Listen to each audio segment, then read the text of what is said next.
ગુજરાતમાં ફરી એકવાર માવઠાની આગાહી તારીખ 28 થી લઈને 30 માર્ચ દરમિયાન વરસાદની શક્યતા સૌરાષ્ટ્ર કચ્છ અને ઉત્તર ગુજરાતમાં માવઠાની સૌથી વધુ અસર થવાની શક્યતા સાથે જ થંડરસ્ટોર્મ એક્ટિવિટીના કારણે વાતાવરણમાં આવશે પલટો ઉનાળાની ગરમી વચ્ચે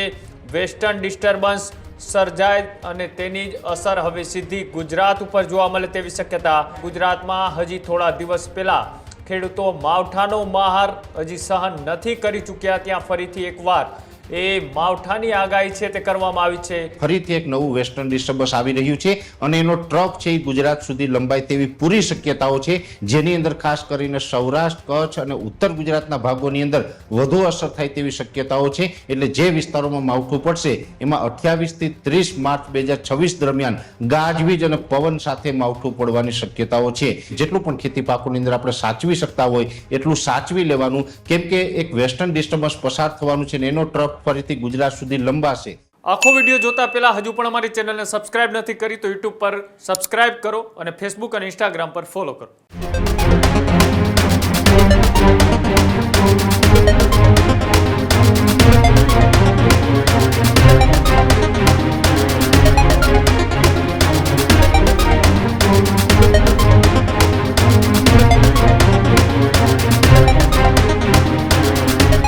રાજ્યની અંદર ખેડૂતો માટે ફરીથી એક માઠા સમાચાર છે તે સામે આવી રહ્યા છે ગુજરાતમાં ફરી એકવાર માવઠાની આગાહી હવામાન નિષ્ણાત પરેશ ગોસ્વામીએ કરી આગાહી તારીખ 28 થી લઈને 30 માર્ચ દરમિયાન વરસાદની શક્યતા રાજ્યમાં ગાજવીજ અને પવન સાથે વરસાદ ખાબકશે સૌરાષ્ટ્ર કચ્છ અને ઉત્તર ગુજરાતમાં માવઠાની સૌથી વધુ અસર થવાની શક્યતા તારીખ 28 થી લઈને 30 માર્ચ દરમિયાન રાજ્યના વિવિધ વિસ્તારોમાં કમોસમી વરસાદની શક્યતા સાથે જ થંડરસ્ટોર્મ એક્ટિવિટીના કારણે વાતાવરણમાં આવશે પલટો માવઠાના કારણે ખેતીના પાકોને ભારે નુકસાન થવાની ભીતિ ઉનાળાની ગરમી વચ્ચે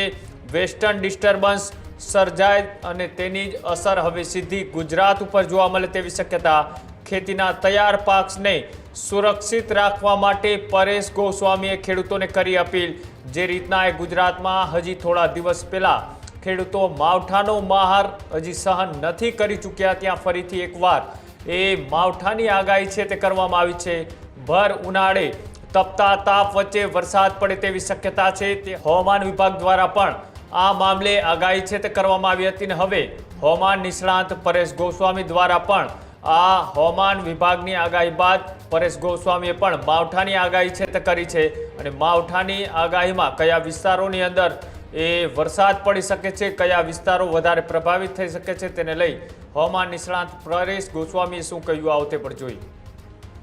રાજ્યમાં ફરીથી એક માવઠાના વરસાદની શક્યતાઓ છે જેની અંદર જોવા જઈએ તો થોડા દિવસ પહેલા એટલે કે 18, 19 અને 20 તારીખે વેસ્ટર્ન ડિસ્ટર્બન્સના કારણે જે ગુજરાતની અંદર વરસાદ જોવા મળ્યો હતો એવી જ રીતે ફરીથી એક નવું વેસ્ટર્ન ડિસ્ટર્બન્સ આવી રહ્યું છે અને એનો ટ્રક છે એ ગુજરાત સુધી લંબાય તેવી પૂરી શક્યતાઓ છે જેને કારણે 28, 29 અને 30 માર્ચે રાજ્યના અલગ અલગ વિસ્તારોમાં માવઠાના વરસાદની શક્યતાઓ છે જેની અંદર ખાસ કરીને સૌરાષ્ટ્ર કચ્છ અને ઉત્તર ગુજરાતના ભાગોની અંદર વધુ અસર થાય તેવી શક્યતાઓ છે જો કે આ માવઠું હશે એ છૂટાછવાયા વિસ્તારમાં હશે છતાં પણ ઘણા બધા વિસ્તારોને પ્રભાવિત કરશે બીજા નંબરની અંદર આ માવઠાની અંદર વધુ પડતા થંડરસ્ટોર્મ એક્ટિવિટી થવાની શક્યતાઓ છે એટલે જે વિસ્તારોમાં માવઠું પડશે એમાં 28 થી 30 માર્ચ 2026 દરમિયાન ગાજવીજ અને પવન સાથે માવઠું પડવાની શક્યતાઓ છે એટલે ગાજવીજ અને પવન સાથે માવઠું થાય એટલે ખેતી પાકોને પણ ઘણું બધું નુકસાન થાય તેવી શક્યતાઓ દેખાઈ રહી છે એટલે અગાઉથી આગમચેતીના ભાગરૂપે દરેક મિત્રોને અપીલ કરવામાં આવે છે કે જેટલું પણ ખેતી પાકોની અંદર આપણે સાચવી શકતા હોય એટલું સાચવી લેવાનું કેમ કે એક વેસ્ટર્ન ડિસ્ટર્બન્સ પસાર થવાનું છે અને એનો ટ્રક ફરીથી ગુજરાત સુધી લંબાશે